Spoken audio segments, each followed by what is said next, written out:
तब तक मसाइल की दलदल में हम मुब्तला रहेंगे। इलामा इकबाल कह गए, जुदा हो दीन सियासत से तो रह जाती है चंगेजी। मेरे भाइयों और दोस्तों, आपका शुक्रिया कि आप हर मौके पर हमें सुन लेते हैं और माथे पे कोई बल नहीं आपके आता, लेकिन हम तलकीन और गुजारिश ये करना चाहते हैं कि आगे बढ़िए, इस काम में हिस्सा लीजिए। ये मुस्तक़बिल में अपनी नस्लों को संवारने का काम है और इस्लाम को निज़ाम ज़िंदगी के तौर पे जारी करने का काम है। सुब्हान रब्बिका रब्बिल इज़्ज़ति अम्मा यसिफून व सलामुन अलल मुरसलीन वल्हम्दुलिल्लाहि रब्बिल आलमीन। जज़ाकल्लाह। ये थे मोहतरम अमीर रहीम साहब जो हमारे सामने अपने ख़यालात का इज़हार कर रहे थे। मोहतरम हज़रात, आज की इस हाथ की खूबसूरती ये है कि इसमें हर सियासी जमात से ताल्लुक़ रखने वाले लोग मौजूद हैं। हमारे तहरीक इंसाफ के भाई भी हैं, नून लीग के भाई भी हैं, जमात इस्लामी के भाई भी हैं। तो मैं इनके सामने थोड़ी सी बात रखना चाहता हूँ कि लोग कहते हैं कि जमात इस्लामी को सियासत करना नहीं आती और इतने साल हो गए जमात इस्लामी को, तो ये इक़्तिदार में क्यों नहीं आ सकती, क्यों नहीं आती, क्या लोग इनको वोट क्यों नहीं देते। मोहतरम हकीकत ये है, अगर जमात इस्लामी आज उस तरह की सियासत शुरू कर दे जिस तरह की सियासत ये पार्टियां करती हैं, तो आज ही जमात इस्लामी को मिल सकती है। मैं आपके सामने एक हकीकत रखना चाहता हूँ और आपको 10 साल पीछे ले जाना चाहता हूँ। सन 2013 के अंदर जब केपी के अंदर तहरीक इंसाफ की हुकूमत बनी, उस वक्त उनके पास सूबे के अंदर 124 के ऐवान में से 55 सीटें थीं और जमात इस्लामी के पास 8 सीटें थीं। जमात इस्लामी और तहरीक इंसाफ ने मिलकर हुकूमत बनाई और उनकी 63 सीटें बन जाती हैं। लेकिन उस दूसरे देखिए, अपोजिशन के पास 59 सीटें थी और इस दौरान मौलाना फजल रहमान साहब ने और नून लीग ने पूरा जोर लगाया कि किसी तरह जमात इस्लामी जो है तहरीक इंसाफ को छोड़ दे और वो हमारे साथ बन जाए और हम जो है हुकूमत बना दें। और इसके लिए उन्होंने मोहतरम सराज साहब को वज़ारत आला की पेशकश भी की है कि हम आपको वज़ारत आला देते हैं, आप तहरीक इंसाफ को छोड़ दें। लेकिन मैं सलाम पेश करता हूँ अपने कायद मोहतरम को कि उन्होंने असूलों को कुर्बान नहीं किया और अपनी वज़ारत आला को छोड़कर जो उनसे तय किया था उस पर वो कायम रहे। और आइए देखिए, यहाँ हमारे पंजाब में क्या होता है, 371 के ऐवान के अंदर वो लोग कि जिनके पास 10 सीटें हैं, जब उन्हें वज़ारत आला पेश की जाती है तो अपना सब कुछ छोड़ देते हैं, पार्टी भी छोड़ देते हैं, खानदान भी छोड़ देते हैं और सिर्फ वज़ारत आला के लिए वो अपना सब कुछ कुर्बान कर देते हैं। ये है फर्क जमात इस्लामी और बाकी सियासी पार्टियों के अंदर कि जमात इस्लामी की बात तय करती है, फिर उससे चाहे वज़ारत आला की पेशकश कर दी जाए, चाहे सदारत की पेशकश कर दी जाए, लेकिन अपने असूलों को नहीं छोड़ती है। और मेरे भाइयों, मेरे दोस्तों, मेरी बहनों, जब भी आप लोगों ने हम पर एतबार किया है, हमें जब भी हुकूमत का मौका मिला है, हमने अपने अवाम को दिया है, लिया कुछ नहीं है। कराची की मिसाल आपके सामने है, नेमतुल्लाह खान साहब सन 2001 में जब मेयर बने तो उस वक्त बजट कितना था कराची का, 6 अरब बजट था और जब 2005 के अंदर वो छोड़ कर गए तो 43 अरब बजट छोड़ कर गए हैं। कौन लोग हैं? ये हीरे हैं, लेकिन ये कौम इनको पहचानती नहीं है। इसलिए ये चमक दमक देखते हैं, ये शान और शौकत देखते हैं, ये देखते हैं कि किसके पास पैसा है, किसके पास लाव लश्कर है। ये सिराजुल हक, ये गरीब आदमी, ये फकीर आदमी जिसके पास ना कोई दाढ़ लेस है, कोई साथ नहीं है, इसने कहा जीतता है। ये वही बातें थी कि जो आज सदियों पहले लोग करते थे इस्लाम के बारे में और आज भी यही करते हैं। इसीलिए हम जिल्लत का शिकार हैं, मासूमी का शिकार हैं और इस मासूमी से निकलने का एक ही रास्ता हमारे पास है। जब तक हम दीनदार लोगों को ऊपर नहीं लेकर आएंगे, हुकूमत पर लेकर नहीं आएंगे, उस वक्त तक हमारा मुल्क तरक्की नहीं कर सकता। मेरी आपसे गुजारिश है, सराज साहब 5 साल जो है केपी में वजीर खजाना रहे हैं और इस दौरान इनके भाई, इनके वालिद मोहतरम नौकरियां करते रहे हैं, लेकिन किसी को इन्होंने कोई फायदा नहीं दिया और कोई जो है फायदा नहीं दिया,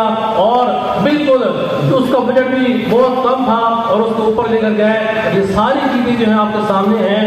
लेकिन आप मेरी कौम के लोगों, मेरा आपसे सवाल यही है, अगर आप हमारा साथ नहीं देंगे तो ये हालात आपको देखने पड़ेंगे। अगर आप हमारा साथ देंगे तो हम इंशाअल्लाह इस मुल्क की तकदीर को बदल सकते हैं। हमारे पास टीम है, हमारे पास सारे वसाइल हैं, अल-सुन्नत फाउंडेशन की टीम है, जमात इस्लामी के वर्कर हैं। अगर आप हम पर इस्तेमाल करेंगे तो इंशाअल्लाह ये मुल्क तुर्की जैसा बनेगा, ये मुल्क तरक्की कर रहे हैं दुनिया के अंदर उन जैसा बनेगा। मैं गुजारिश करूंगा मोहतरम जिला साहब से कि वो तशरीफ लाएं और अपने काजी मोहतरम को खिताब की दावत दें। मोहतरम ज़िक्रुल्लाह वजाह साहब अभी जमात अमीर लाहौर।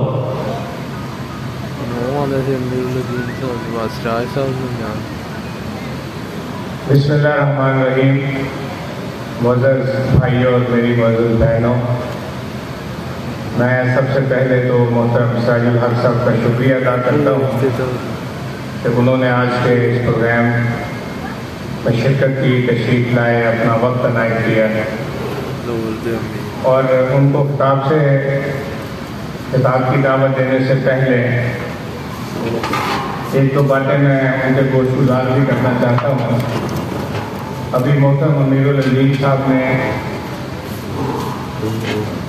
खानदान की सियासत की बात की है और उसका नतीजा भी हमारे सामने है। जब खानदान की, अपने बच्चों की, अपनी फैमिली की सियासत होगी तो फिर उन्हीं का मुस्तकबिल पेश नज़र होगा। और आपके सामने है कि हमारे सियासतदानों ने अपनी एक नस्ल नहीं, कई कई नस्लों के लिए पैसा इकट्ठा कर लिया है, और वो कोई भी पार्टी हो। और जो सितम ज़रीफ़ी ये है कि इनके ख़ानदान और औलादें भी बाहर हैं और अब इनकी जायदादें भी बाहर हैं। मुल्क से पैसा लेके तो पूरी दुनिया के अंदर कारोबार भी हैं, फ्लैट भी हैं, घर भी हैं, ये सब हमारे सामने है।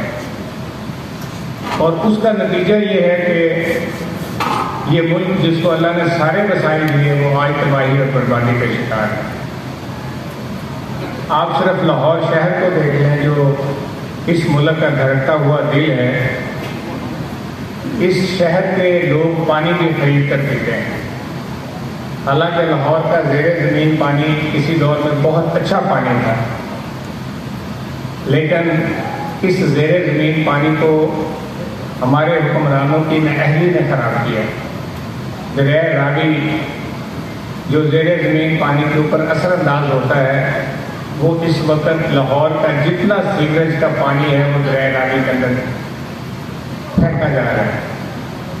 और आप दरिया रावी के पास से गुजरे तो वो आपको दरिया नहीं बल्कि एक जौहर नज़र आता है, गंदे पानी का एक नाला नज़र आता है। इसी तरह से LWMC जिसके हज़ारों मुलाज़िम हैं, करोड़ों का महाना उनकी सिर्फ तनख्वाहों का बजट है, उसने वो कूड़ा जो हमारे घरों से उठाया जाता है वो भी हमारे घरों से LWMC का महकमा नहीं उठाता। हम अपना कूड़ा रेडी वालों को पैसे देकर उठाने पर मजबूर हैं। जिम्मेदारी इनकी है, जो करोड़ों की तनख्वाहें लेते हैं, हज़ारों मुलाज़मीन हैं। जिम्मेदारी इनकी है कि लाहौर की गलियों को, सड़कों को वो साफ करें, लोगों के घरों से कूड़ा उठाएं। लेकिन हम LWMC को अलहदा बिल देते हैं और अपने घर से कूड़ा उठाने के लिए किसी रेडी या रिक्शे वाले को अलहदा पैसे देते हैं। जो सोसाइटीज़ में रहते हैं वो सोसाइटीज़ को पैसे देते हैं जो उनका कूड़ा उठाती है, और LWMC अलहदा बिल वसूल करता है। इस LWMC की कारकर्दगी ये है कि अगर आप GT रोड पे चले जाएं या रिंग रोड पे जाएं तो आपको पहाड़ नजर आएंगे बड़े बड़े। बंदा सोचता है कि लाहौर में पहाड़ कहाँ से आ गए, तो वो सारे पहाड़ जो है वो कूड़े के पहाड़ हैं। और उस कूड़े का जो ज़ेरे ज़मीन पानी पे असर है, उसके नीचे जो इन्होंने कोई फाइबर की तय बिछाई वो सारी खत्म हो गई कई सालों से, और वो कूड़े के जितने जहरीले असरात हैं वो आहिस्ता आहिस्ता ज़मीन के पानी के ऊपर असरअंदाज हो रहे हैं। उसका नतीजा ये है कि वो शहर जिसका पानी बेहतरीन पानी था, पीने के काबिल था, अच्छा टेस्ट था।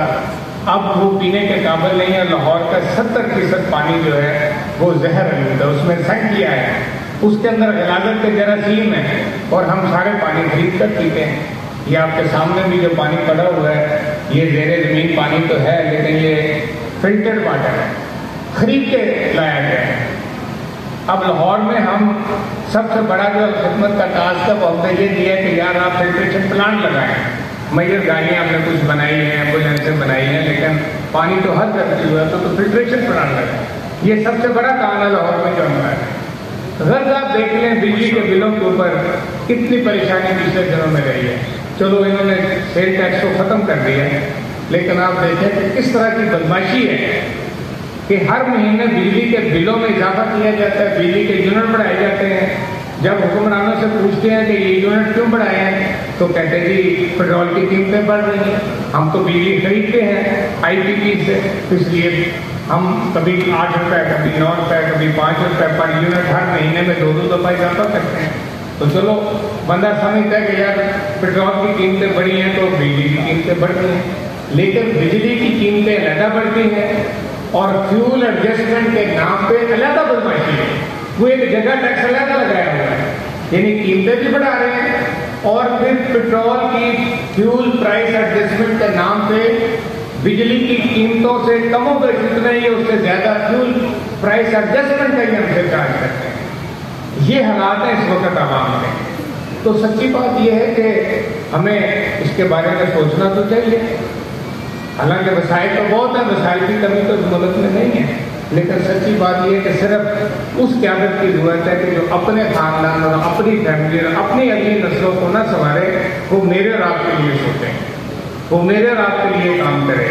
अमानत वाली, दयानत वाली क़यादत, खिदमत वाली क़यादत। तो भारत ऐसी जमात तो मौजूद है, जमात इस्लामी आपके सामने है, उसका माजी आपके सामने है, उसकी लीडरशिप आपके सामने बैठी है। सराजुल हक साहब इस मुल्क के इक़्तिदार में 2 दफ़ा सीनियर वज़ीर रहे हैं, लेकिन अपने लिए कुछ नहीं बनाया, लेकिन अपने इलाके को तरक्की दी है, अपने लोगों के बारे में सोचा है, और इक़्तिदार में नहीं भी तो आप देख लें, अब खिदमत आपके सामने है किस तरह से पूरे मुल्क के अंदर। अभी बलूचिस्तान में सैलाब है, कराची डूबा पड़ा है, किसी पार्टी का कारकुन आपको नजर आता है कि जो उस पानी के अंदर कश्तियाँ लेके तो लोगों की जाने में चाह रहा हो, उनको खाना पहुँचा रहा हो, उनकी खिदमत कर रहा हो। तो हम तो इस काम पे लगे हुए हैं। फैसला तो ये कौम ने करना है कि इन फैमिली लिमिटेड पार्टियों को, अपने खानदान को, अपनी कई के नस्लें संवारने वाले लोगों का झंडा उठाना है, या अमानत और दयानत वाले लोगों का, खिदमत करने वाले लोगों का साथ देना है। मैं इसी पार्टी के जो इस तरह से लोगों के अंदर खिदमत कर रही है, इस मुल्क के लिए कुर्बानियाँ दे रही है, उस पार्टी को लीड करने वाले इस मुल्क के अमानत और दयानत का एक सिंबल कि जिसको अदालत ने भी कहा कि अगर 62 और 63 हमने नाफज की तो सराजुल हक के सिवा और जमात इस्लामी के सिवा कोई नहीं बचेगा। मैं उन्हीं सराजुल हक साहब को दावत देता हूँ कि वो तशरीफ लाएँ, और आज के खूबसूरत प्रोग्राम जिसमें हमारी बहनें भी हैं, भाई भी हैं, उनसे मुखातिब हों। अमीर जमात इस्लामी पाकिस्तान जनाब सराजुल हक साहब।